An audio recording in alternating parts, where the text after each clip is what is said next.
j'ai commencé à partager mon histoire. Avant même que mon livre ne sorte, j'ai commencé à partager. J'ai écrit déjà une histoire par rapport à moi et tout et tout. Et c'est comme ça que j'ai commencé à publier. C'est comme ça on a commencé à m'appeler coach. Donc, c'est ça qu'on a appelé à m'appeler coach. Vous savez que sur les réseaux, dès que tu donnes un conseil, on t'appelle coach. Donc, on a commencé à m'appeler coach au fait.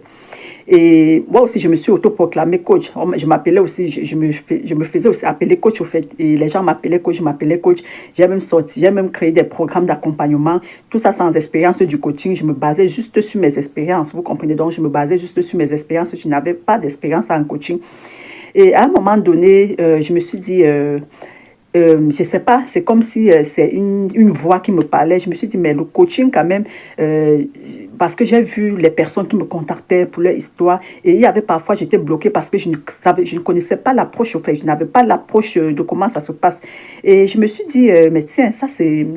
Si tu veux faire de ça un métier, tu dois te former, vu que c'est même quelque chose qui touche l'être humain. Donc, quand les gens viennent te voir, c'est parce que ces gens-là ont leurs problèmes, au fait. Vous comprenez un peu. Quand les gens viennent te voir, c'est parce que ces gens-là ont leurs problèmes. Et quand ils viennent te voir, ils attendent de rencontrer un professionnel qui va les aider. Et moi, je suis là, bien sûr, j'ai mon expérience, je me base sur mon expérience, mais ça ne suffit pas. Mon expérience ne suffit pas. Il me faut de l'expertise, au fait. Il me faut de l'expertise, il me faut de l'approche. En fait, c'est un métier. Il me faut connaître comment ce métier se passe. Il me faut me former par rapport à ce métier.